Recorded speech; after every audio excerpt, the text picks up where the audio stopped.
Hello दोस्तों, मैं Sanjeet once again आपके सामने आया हूं एक नए टॉपिक नए व्लॉग के साथ। क्या आप जानते हैं कि संदेश खाली में हुई इस घटना में टीएमसी नेताओं पर महिला उत्पीड़न और जमीन हड़पने की घटना ने ममता बनर्जी के पॉलिटिकल करियर को बहुत ही निगेटिवली इंपैक्ट किया है। रादर मैं तो बोलूंगा कि ममता के पॉलिटिकल करियर का पोस्ट 2011 जब से वो चीफ मिनिस्टर बनी है उनके जीवन का ये सबसे बड़ा सबसे स्ट्रॉन्ग पॉलिटिकल इंपैक्ट होगा निगेटिवली। अब मैं यदि इसके इंट्रोडक्शन में जाऊं तो आपको मैं बताना चाहूंगा कि वेस्ट बंगाल की जो पॉलिटिक्स है और West Bengal is not only important for NDA और BJP, this is also important, equally important for India alliance. क्यों? क्योंकि आपको पता है कि वेस्ट बंगाल में टोटल 42 लोकसभा की सीटें हैं, जिसमें भाजपा को पिछली बार 18 सीट मिले थे और टीएमसी को 22 सीट मिले थे, कांग्रेस को 2 सीट मिला था।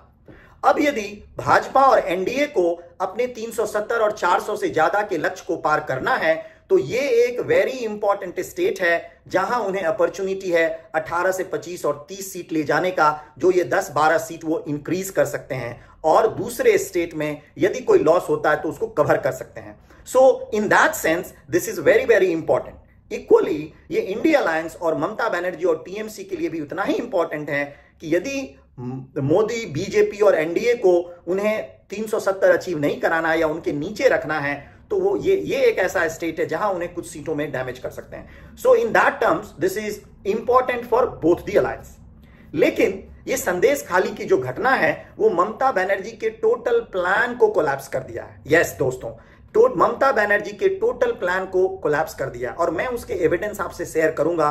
The body language of TMC leadership, Mamata Banerjee body language, recent जितने सर्वेज आए हैं नेशनल मीडिया में, रीजनल मीडिया में, वो सारे। और पहली बात तो हम ये जानेंगे कि ममता बनर्जी के ऊपर ये आरोप क्या है। तो उनमें 3 प्रमुख आरोप हैं। पहला आरोप यह है कि संदेश खाली के टोटल एपिसोड में न्याय की उपेक्षा की गई। दूसरा, प्रशासनिक विफलता थी, एडमिनिस्ट्रेटिव कोई एक्शन नहीं लिया गया। और तीसरा, सबसे बड़ी बात यह था कि उनको पॉलिटिकल संरक्षण था टीएमसी और ममता बनर्जी की तरफ से। और चूंकि ये जो इसका मेन मास्टरमाइंड शेख शाहजहां था, वो ममता बनर्जी और टीएमसी पार्टी के लिए वोट उगाहने का काम करता था या वो लोगों को एकत्रित करके वोटिंग में सीट जिताने का काम करता था, तो उन्हें पार्टी की तरफ से और टॉप लीडरशिप की तरफ से छूट था। ऐसा लोगों में फैला है, ऐसा सारी जगह आपको मिलेंगे और ऐसा अपोजिशन पार्टी की तरफ से आरोप लगाए गए हैं। अब मैं आपको इसलिए बताना चाहता हूं कि ये 5 रीजन ऐसे हैं जिससे कि ये पता लग रहा है कि ममता बनर्जी के पॉलिटिकल करियर में इंपैक्ट है और उसको बहुत ही निगेटिवली इंपैक्ट किया। पहला, ये एक पहली ऐसी घटना है जब नंदीग्राम एपिसोड, जिसने ममता बनर्जी को चीफ मिनिस्टर बनाया, उसके पॉलिटिकल करियर को पीक पे ले गया, जो कि सीपीएम और बुद्धदेव भट्टाचार्य जी के टाइम में हुआ था। That was one of the reason. ये भी लैंड से रिलेटेड कोई एपिसोड, लैंड ग्रैबिंग से रिलेटेड एपिसोड था, जहां आरोप लगाए गए थे कि सीपीएम के नेता लोगों से लैंड ग्रैब कर रहे हैं और वो किसान आंदोलन हुआ था। और that was a one incident which took Mamata to the height and she became the chief minister and so popular leader in West Bengal. तो पब्लिक आउटरीच उस समय में जितना हुआ था उसके बराबर का public outreach not only to the main media, print media, लोगों में, आम लोगों में, आप जनता में, आक्रोश आप यदि बंगाल के गांव में हैं, शहरों में हैं, तो आप ये फील कर सकते हैं।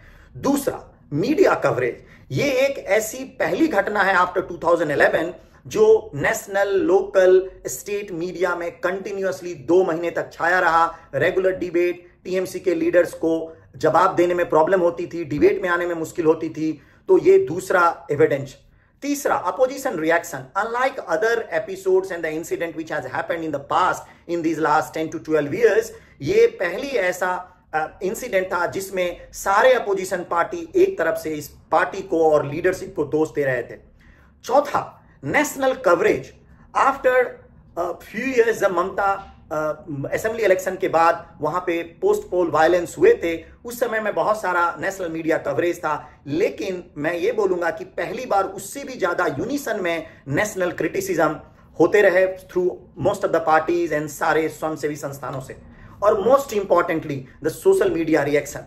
ये 2011 के उनके चीफ मिनिस्टर के बाद पहली ऐसी घटना थी जिसमें कंटिन्यूअसली 2 से 3 महीने तक ऑलमोस्ट सोशल मीडिया पे इनका निगेटिव कैंपेन चलता रहा और रियलिटी इफेक्ट्स आते रहे। रादर मैं ये बोलूंगा इतने दिन हो गए उन घटना का, जनवरी से लेकर के, और मैं मार्च में बात कर रहा हूं आपसे, आज भी सोशल मीडिया में इसको लेकर के डिस्कशन और डिबेट चल रहे हैं। और जब ये लोकसभा इलेक्शन आया है और प्राइम मिनिस्टर मोदी ने इनको लोकसभा कैंपेन में इस एपिसोड को पूरी दृढ़ता के साथ पूरे स्ट्रांगली जगह जगह उठाया है, उसको इन्होंने इशू बनाया है, तो ये और भी ज्यादा डिबेट चर्चा का विषय बना हुआ है। सो ओवरऑल ये जितनी सारी घटनाएं हैं, आप यदि इनको एनालाइज करोगे और सोचोगे तो ये आपको लगेगा कि ममता बनर्जी के पॉलिटिकल करियर में after becoming the chief minister ये सबसे मुश्किल दौर है और उसका इंपैक्ट अपकमिंग लोकसभा इलेक्शंस में बहुत ही स्ट्रांगली होने वाला। और मैं स्पेसिफिकली बता रहा हूं, नॉर्थ बंगाल में वैसे भी इनको प्रॉब्लम था, बीजेपी पॉजिटिव में था होता, लेकिन जो इनको मेन डैमेज करेगा ये संदेश खाली की घटना, other than the North Bengal,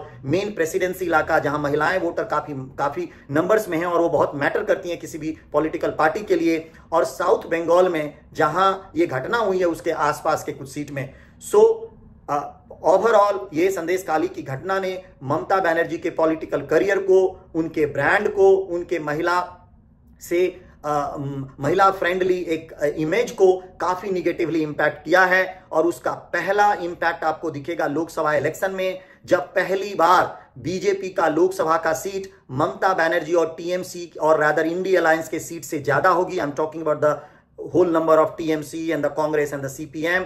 और दूसरा, if it continues then mark my words, if I am sensing properly through a different channels and my own political understanding, Mamta is going to be very negatively impact or lose in the upcoming assembly election if this continues. आपको मेरे ये विचार कैसे लगे?